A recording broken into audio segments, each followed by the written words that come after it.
Nuri Gómez, hola Nuri, bienvenida. Muy buenos días, ¿cómo está? Muy buenos días para todos, para todas las personas que nos ven aquí en Teleantioquia y en el Consejo de Redacción. Siempre un gusto estar con ustedes. Nuri nos acompañará también este domingo en la transmisión de resultados a partir de las 3:30 de la tarde para ayudarnos a ilustrar, a hacer el análisis de cómo se va desenvolviendo esta segunda vuelta presidencial. Y a propósito, a unas horas ya, Nuri, ¿cómo está viendo usted? Primero, en términos generales, este escenario al que se le suma esta decisión del Tribunal Superior de Bogotá, que convoca y ordena un debate público en los siguientes 3 días. El fallo es de ayer, o la postura es de ayer. Tenemos miércoles, jueves y viernes para esa posibilidad que parece poco realista, pero ya veremos en qué para.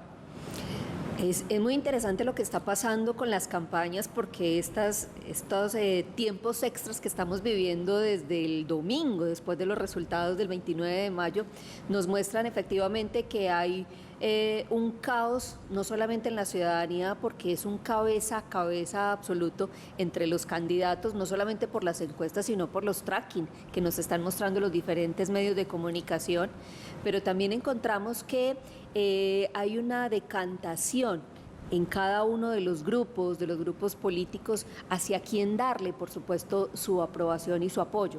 Entonces, la primera semana tuvimos un tema de alianzas, algunas frustradas, otras soterradas, unas de frente, unas muy cuestionadas, por supuesto, unas descalificadas, pero al fin y al cabo, alianzas. Y estas alianzas pudieron haber tenido un apoyo de un capital electoral o simplemente de unos individuos que son unos referentes de opinión que movilizarán, por supuesto, lo que se llama el voto de opinión o el voto libre, que no tiene ninguna consideración algún grupo político. Lo segundo es que tenemos una exacerbación del tema no solamente mediático, sino de redes sociales, en dos sentidos. Una campaña de frente trabajando redes sociales, como siempre lo vino haciendo durante la primera vuelta, calificando, descalificando quienes estaban apoyando a su candidato y descalificando a aquellos que estaban en contra del candidato como tal. Y en la otra campaña utilizando una estrategia muy soterrada vía WhatsApp. Sí. Es decir, aquella que realmente utilizó llegarle de una manera más directa, sin filtros y con un proceso de traductores sociales a ese gran número de personas a nivel nacional, es decir, tener más de 25 grupos de WhatsApp a nivel nacional con una distribución masiva en cada uno de los territorios, con una cantidad de contenidos, no de información, sino de contenidos a favor de un candidato y menos en contra del otro, hace que efectivamente haya llegado de una manera muy fácil y muy particular al corazón de las personas más susceptibles. Es decir, aquellos que nosotros tenemos una edad mediana, mayores de 35, 45, 50 años, donde, digamos, para ellos el WhatsApp, o para este tipo de generación el WhatsApp, es una información contundente, creíble, viable, que se puede, digamos, anotar como si fuera cierta y verídica. Entonces, desde ahí hay una construcción que se está haciendo de una manera muy interesante. Y por el otro lado, hay una situación donde se mantiene un estado de opinión permanente en las redes sociales, con una estrategia también de limitar lo que pasa con eso. Y por último, en ese sentido, ¿qué más tenemos en los procesos de comunicación? Y es que tenemos un cambio de la estrategia de comunicación en ambas campañas. En la primera, la de Gustavo Petro, suavizar un poco el candidato, conectarlo a nivel nacional con los diferentes problemas, con los diferentes lugares, el hecho de haberlo tenido en Quibdó, claro, digamos, en un lugar, pescando en el Magdalena, o sea, es acercarlo a esa condición humana para toda la población, es acercarlo como tal. Y la construcción de lo que ha hecho la otra campaña es que prácticamente ha generado un vocero, ha creado un vocero mediático y comunicativo para la campaña, que es justamente el asesor Ángel Becasino, que ha salido a hablar a nombre del candidato. Entonces, la mayoría de muchas de estas entrevistas, de lo que dice realmente, de lo que intentó decir, de lo que realmente quiso haber dicho el candidato, está saliendo a ser explicado a través de los asesores. Incluso por ahí este fin de semana alguien en una columna escribía que a quien realmente iban a votar quienes votaran por Rodolfo Hernández es Ángel Becasino, y habla pues como de toda su trayectoria en manejo de campañas políticas. Nuri, a estas alturas de la campaña, ya a escasas horas del día definitivo, ¿qué tan determinante es un debate presidencial y cómo ve usted esta decisión del Tribunal de Bogotá? Bueno, los debates presidenciales, tuvimos un exceso de debates presidenciales en la primera vuelta, donde la mayor parte de ellos se dirigió a hacer ataques a las personas, a los candidatos, entre ellos mismos, y prácticamente perdieron cierta connotación de mostrar al país cuáles son las propuestas y los proyectos reales que se tienen desde ese pensamiento de modelo político y de poder de país. Entonces, en ese sentido, un debate en este momento, donde por supuesto quisiéramos todo escuchar posiciones a favor o en contra, poder decantarnos a esta decisión del voto justamente desde un aspecto más o menos racional. Pero en este momento los debates lo único que va a generar es la confirmación del voto, nada más. No lo que va a hacer es generar nuevas o decantar a aquellos que no tienen decidido el voto hacia un lado u otro, sino que van a confirmar. ¿Qué pasa con el tema del Tribunal de Bogotá? Con este punto y con esta decisión. Y es que es muy interesante porque lo que dice el tribunal es que debe hacerse un debate en los próximos días, pero hay una condición, y es que los debates no tienen una condición de que estén violando el derecho fundamental de tener la información. Es decir, los colombianos tenemos el derecho del voto, pero no tenemos ni la obligación ni el derecho fundamental de tener que estar informados a través de un debate público. Entonces ahí hay un exceso específicamente de hacia dónde se tiene que tomar una decisión. Hay un exceso obviamente legal frente a una posición como tal. ¿Por qué? Porque los colombianos podemos tomar la decisión frente y conocer los planes a través de las propias páginas web, de los medios de comunicación, de las entrevistas que se le han hecho, y no necesariamente esa es una posición ni el único mecanismo. No dependemos de un debate para estar informados. No dependemos de eso. Entonces lo que se cree, por supuesto, es cuál es la intención de aquellos que pusieron la tutela precisamente para poder tener ese debate presidencial, es cuál es la necesidad que se tiene.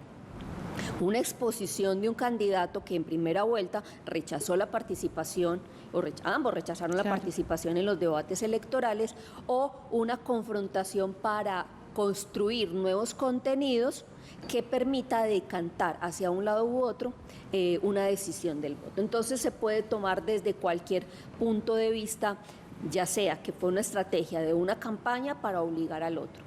Y por supuesto es muy claro que desde la otra campaña, la de Rodolfo Hernández, no va a haber una asistencia al voto. Se prefiere tener eso. Además, los recursos de reposición con los que puede obviamente contar la campaña de Rodolfo Hernández no dan tiempo suficiente para que se pueda dirimir si es obligatorio o no. Que si eso se va para la cárcel, eso, digamos, es una tela de cortar muy larga precisamente para poder entender el sentido y el significado de eso. Si es una extralimitación de poder del tribunal o si efectivamente es una estrategia, digamos, de una campaña para poder obligar la exposición del debate. Nuri, al inicio de esta conversación usted mencionaba, estamos en un cabeza a cabeza, lo que nos han mostrado las encuestas, lo que nos ha mostrado el tracking, y ese es principal uno de los riesgos pues que han considerado incluso observadores del país a través de la MOE, y es el reconocimiento de los resultados por esa cercanía que se evidencia en las encuestas. ¿Usted cómo ve el panorama de ese reconocimiento y de ese riesgo que existe? Bueno, a nivel presidencial, a nivel político, se ha hecho un llamamiento para el reconocimiento de los resultados a ambas campañas. Tanto el presidente como el registrador recientemente salieron a invitar a reconocer. El problema va a estar es que la diferenciación, si efectivamente en los resultados de las urnas se mantiene un cabeza a cabeza, estamos hablando de una diferenciación de votación entre 1 y 1.5 de votos. Es decir, menos de 500.000 votos de diferencia, por supuesto, y eso en un preconteo es completamente crítico decir que realmente ese es el presidente, cuando tenemos que en las elecciones del 13 de marzo, el escrutinio oficial dio una vuelta y una recuperación de casi 1,5 millones de votos para una campaña como la del Pacto Histórico. Entonces, es decir, que va a haber una incertidumbre absoluta frente a ese resultado. Es decir, para que haya un reconocimiento tiene que haber al menos una diferencia de 5 puntos. Es decir, de casi 2 millones de votos para poder ser reconocidos y que no haya duda de eso. Pero con la diferencia que estamos entendiendo que se van a tener en la votación, vamos a estar en una incertidumbre muy clara, muy grande, frente a cuando se tiene por los resultados completos del escrutinio oficial. Claro. Y ahí es donde vamos a tener llamamientos a la registraduría, ya hay unos anuncios de parte de cierta campaña diciendo que no se va a hacer reconocimiento, en el sentido de que hay un riesgo de fraude. Entonces, el sentido de anticipar el fraude significa que va a haber una dificultad enorme desde la registraduría y de los órganos electorales en poder definir y determinar quién realmente va a ser el presidente y el ganador de esta elección. Pero puede que el tiro le salga por la culata, como dicen las viejitas, a ciertos políticos por lo siguiente.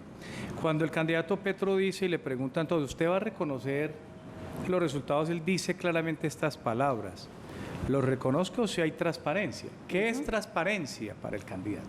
Usted lo acaba de decir. Exacto. Y es claro, dice si hay transparencia si el otro me gana por una cantidad tal que Nuri lo acaba de bajar. Que no permita duda. Que no permita duda, que son 1.500.000 votos.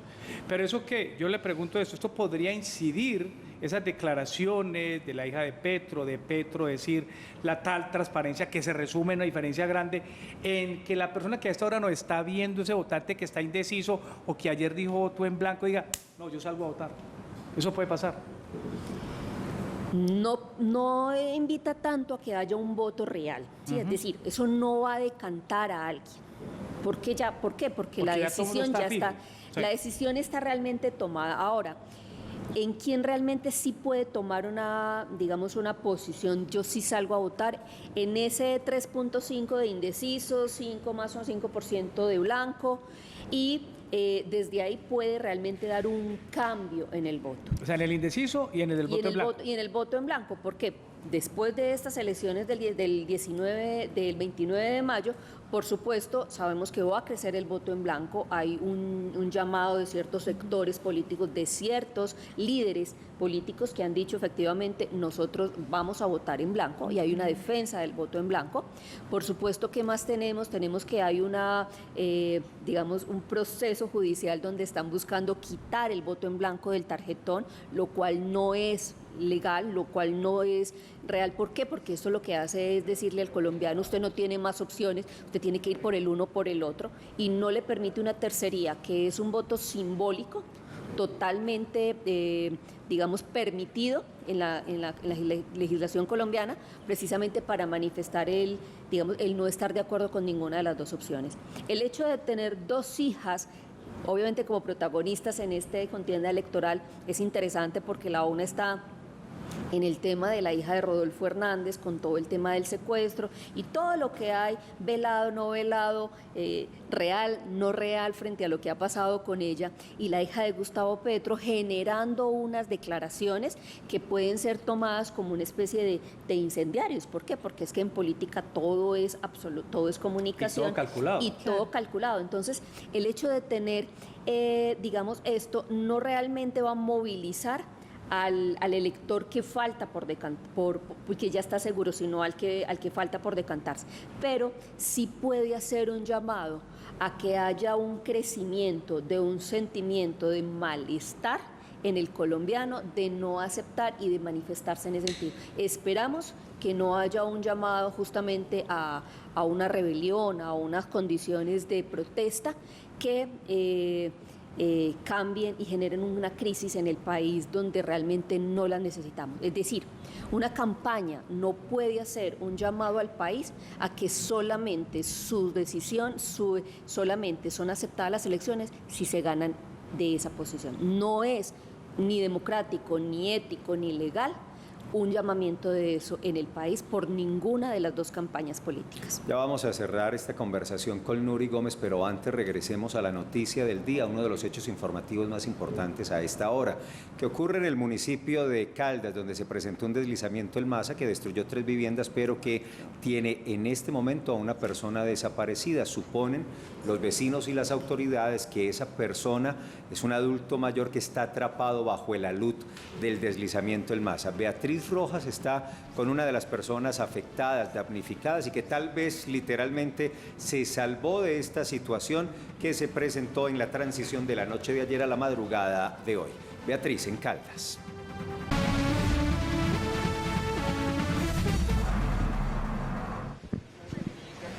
7:33 minutos, nosotros continuamos a esta hora en la vereda La Quiebra, sector Santa Cruz, en el municipio de Caldas. A esta hora, tanto la comunidad, los vecinos del sector, como el cuerpo oficial de bomberos del municipio de Caldas, Sabaneta, que también está apoyando, y algunos hombres del ejército, están evacuando la zona porque en contados minutos entrarán los perros de búsqueda y rescate para tratar de dar con la ubicación exacta de la persona que se encuentra desaparecida bajo los escombros. Vamos a hacer un recuento de lo que ocurrió aquí hacia las 11:30 de la mañana, cuando esa montaña que ustedes están viendo allá, producto de los fuertes aguaceros, pues se desprendió, haciendo que colapsaran las 3 viviendas que estaban más cercanas a ese barranco, como lo estamos viendo en este momento. Ahí habían unas personas habitando, durmiendo, lograron evacuar a eso de las 11:30 de la noche. Una persona resultó gravemente herida y fue trasladada al centro hospitalario. Hubo también una persona que logró salir con vida y que cuenta la historia de que se salvó de milagro. Don Álvaro, bienvenido a Consejo de Redacción de Teleantioquia Noticias. ¿Y cómo fue? ¿Qué pasó? Muy buenos días. Lo que sucedió fue que pegaron 2 palos contra la punta de las casas y entonces me dijeron a mí que me asomara, y cuando me asomé ahí mismo se dejó venir el barranco, entonces yo alcancé a correr a meterme tras de la casa, pero las tumbó a todas 2 y una muchacha corrió por una escala y la alcanzó a coger de una pierna, que está hospitalizada en el hospital de Caldas. ¿Usted estaba durmiendo? Sí, claro. El estruendo fue muy duro. No, sino que yo sí estaba durmiendo, pero la muchacha me llamó a mí a decirme que se estaba viniendo eso, que habían caído 2 palos, entonces me asomé pensando que no eran sino 2 palos, y le dije, no, ahora miramos, yo voy a seguir durmiendo. Me dijo, no, venga, asómese, y me puso un trapo en la cabeza, entonces me fui a asomar cuando se dejó venir todo el deslizamiento. ¿Alcanzó a correr? Alcancé a correr, a meterme detrás de la casa, pero solamente dejó un huequito porque la plancha la despegó y eso me salvó a mí, que la despegó de una columna. ¿Y la persona afectada, usted alcanzó a hablar algo con él? La persona que se encuentra bajo los escombros, ustedes... Por ahí 5 minutos que medio nos había hablado, pero él no salió. ¿Le gritaron? Le gritábamos, pero ya el barranco lo había tapado. ¿Él alcanzó de pronto a gritarles algo? Nada, no. No hubo tiempo. ¿Él quién es? Compañero de trabajo y compañero mío de toda la vida. Compañero de trabajo, el señor es un taxista conocido en el... Conmigo aquí en Caldas también. Bueno, uno se llama Don Iral, él trabaja en Traspoblado conmigo, Manal 341. ¿Él estaba solo? Estaba solo. ¿Animales de pronto? Sí, mascotas? murió un perro pastor alemán mío, murió ahogado porque no lo pudimos sacar por los escombros. Pastor alemán. ¿Tienen ustedes, digamos, ubicación exacta de dónde está el señor en este momento bajo los escombros? Que dice usted, le está indicando al cuerpo de bomberos hace un momento dónde estaba él. Sí, yo sé que él está atrapado en la última pieza de atrás, pero la pieza está tapada de pura tierra. La pieza está atrapada. Yo les quiero mostrar rápidamente, antes de despedirme, dónde están haciendo la búsqueda de la persona desaparecida, justo debajo de esta vivienda, más arribita donde está todo este matorral. Es ahí donde concentran las labores de búsqueda las autoridades del Cuerpo Oficial de Bomberos. Les contaba en un inicio que están haciendo ingreso a esta hora los perros de búsqueda y rescate para dar ubicación con la persona, la víctima desaparecida, y así poder continuar con la remoción de de los escombros. Hacia arriba de la corriente hay otras viviendas afectadas. Les entregaba yo el balance de 12 viviendas afectadas, 6 viviendas que tuvieron que evacuar producto de las inundaciones. Dicen ellos que los enseres los tienen dañados, que están en alto riesgo, que están en alerta roja, y pues espera la llegada de las autoridades, que también adelantan el censo para dar una cifra exacta de las personas damnificadas en esta emergencia que ocurrió a las 11:30 de la noche en medio de las fuertes lluvias que por supuesto pronosticaban las autoridades del IDEAM y del CIATA desde el día de ayer.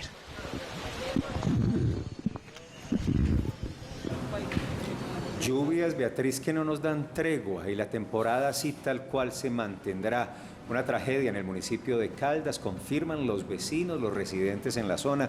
Esta persona atrapada bajo el movimiento El Maza que se presentó a las 11:30 de la noche. Paula, entonces con esta persona, por supuesto, las autoridades tendrán que ubicarla, pero suponiendo lo que creen todos ahí en el sector, serían ya 40 las víctimas mortales de la temporada, una cifra supremamente alta tan solo en el departamento de Antioquia. Felipe, en todo el país, escuchen estas cifras, son 80 las víctimas mortales que ha dejado esa temporada de lluvia. 40 de esas, pues todavía no sabemos exactamente las condiciones en que se encuentre esta persona, han sido en el departamento de Antioquia durante esta primera temporada. Esto en comparación con el año 2021 equivale a un incremento del 100% en el número de personas fallecidas en emergencias por las lluvias. La cifra, Andrea, nos da cuenta de la crudeza con la cual la temporada ha tocado al departamento de Antioquia. De las 80 víctimas mortales en el país, la mitad, 40, lo que refiere un incremento del 100% en Antioquia. De esa magnitud, del impacto de esa cifra, es la realidad de la temporada de lluvias en nuestro departamento. Y lo que menciona Paula, pues da cuenta de la gravedad de la situación, 100% de incremento en las personas que son víctimas. A eso hay que sumarle los damnificados, las viviendas que han tenido que ser evacuadas, como en este caso que vemos en Caldas, las personas que en este momento están esperando una solución efectiva de vivienda y que tal vez la encuentran por un tiempo, pero después no saben qué hacer o les tocará regresar al mismo o a otro sitio con iguales riesgos. Es muy triste la situación. Juan, con un pronóstico que lo hemos advertido toda esta semana, tanto lo dijo ayer el CIATA aquí en directo en Consejo de Redacción, y nos hemos referido y también hemos conversado con la gente del IDEAN. Un año que se va a ir en temporada de lluvias, porque por el fenómeno de la Niña, esta primera se empata con la segunda y esto nos llevará hasta mediados o finales de diciembre. Siempre preguntamos, ¿cuándo acaba el invierno? Nos habían dicho, no, finales de mayo, no, mediados de junio. Estamos a mediados de junio, lo corren ya para julio y ahora están hablando de agosto. Felipe, 160.000 damnificados en Colombia y la mitad son en Antioquia también. 160.000. Y con un agravante, Juan, y es que la segunda temporada de lluvias es más fuerte que la primera. Entonces lo que estamos observando es muy complejo, porque en 2021 fueron 21 personas las que fallecieron en Antioquia en estas emergencias en todo el año, y estamos en mitad de año 2022 y ya llevamos un saldo que arrancaron de en mitad de, que el año pasado arrancaron en septiembre la famosa segunda temporada de lluvias. O sea, estamos a puertas de que se peguen, Felipe, esas temporadas. Pues esa es la situación, y nosotros con Teleantioquia Noticias y el Consejo de Redacción ahí acompañando a los vecinos, a los amigos, a los familiares, a los televidentes en el municipio de Caldas. Nuestro abrazo solidario. No es la única realidad a esta hora. Llegando fotografías, videos, otra vez está cerrada la conexión Concordia, Betulia, Urrao, inundado el municipio de Urrao. La subida de Matías está cerrada todavía, Felipe. También muy compleja realmente la situación y la afectación en Antioquia. 7:40. Cerremos la conversación con Nuri Gómez, analista política. Nos va a acompañar el domingo en la transmisión de elecciones. Nuri, en este momento, a 4 días de la elección, ¿qué es más fácil? ¿Convencer al que no se ha decidido o que desestime el voto y su decisión por un error de campaña, por un error estratégico, el que ya estaba convencido? La segunda posición es más fácil, porque nosotros los seres humanos tenemos algo que se llama la aversión a la pérdida. Entonces, el hecho de que haya un error de cualquiera de los candidatos, sea que yo sea afín a cualquiera de ellos, hace que un error me pueda decir, yo no voy más con eso, o sea, perdió mi voto. Lo tenía, pero lo perdió. Lo tenía, pero lo perdió, sí. Porque efectivamente a nosotros nos da mucho miedo apostarle así no tengamos nada de participación en lo político, apostarle a perder. alguien que efectivamente no va a ganar. Entonces tenemos un miedo a la pérdida que nos obliga en muchas ocasiones a subirnos al carro ganador, por un lado. Y por otro lado, el hecho de que algún error, por más simple, por algo que decepcione, que desilusione lo más mínimo, hace que efectivamente se pierda ese voto y no es que vaya a votar por el otro, sino que simplemente no hay voto. Deben estar esas campañas claro. así, crispadas. Calculando, midiendo cada Porque es cosa. que un error, y venimos de escándalo en escándalo, de situación en situación, de episodio escandaloso en episodio escandaloso, pues puede ahuyentar el medio de una diferencia, de una decisión que se va a tomar por pocos Total. votos. Ojalá. Uno quisiera que esto fuera por una gran diferencia para evitar dificultades luego de la votación de los colombianos y la oficialización de quién será el presidente de la República. Pero todo indica, el tracking día a día, las últimas encuestas de intención de voto, que esto se va a definir por pocos votos. Nuri, a la expectativa, 4 días. Se acerca el momento y es la decisión más importante que tenemos que tomar los colombianos y que no podemos delegar. Esa decisión no se la podemos dejar al otro. Y todavía faltan unos minutos extra de ese juego. Wow. Esos minutos extras que pueden ser hasta una goleada o que simplemente no pase ¿Usted ya nada tomó más. su decisión? Sí, yo ya tengo Muy decisión. bien. ¿No la cambia? No la cambio. Muy bien. ¿Usted ya tomó la suya, Juan? Yo también ya la tomé. ¿La Malo, es cambia o que- no la cambia? No la cambio, la escribir aquí para mostrarlas el lunes. Ay, Juan. ¿Paula está lista? No, todavía no. Todavía no. Mire, aquí hay alguien que representa un pequeño sector que aún no se ha decidido. Todavía hay quienes no han tomado la decisión y ahí se Andrea. juega para ganar. ¿Y Andrea? Yo sí, ya. ¿También? Sí, ya tengo Muy la bien, decisión. muy bien. ¿Y usted también, me imagino? Sí, señor, claro. Muy bien. Ya, decidido. 7:43, Nuri, gracias. Hasta el domingo a las 3:30 y nos veremos al aire nuevamente. A ustedes, muchas gracias Muy por la amable. invitación.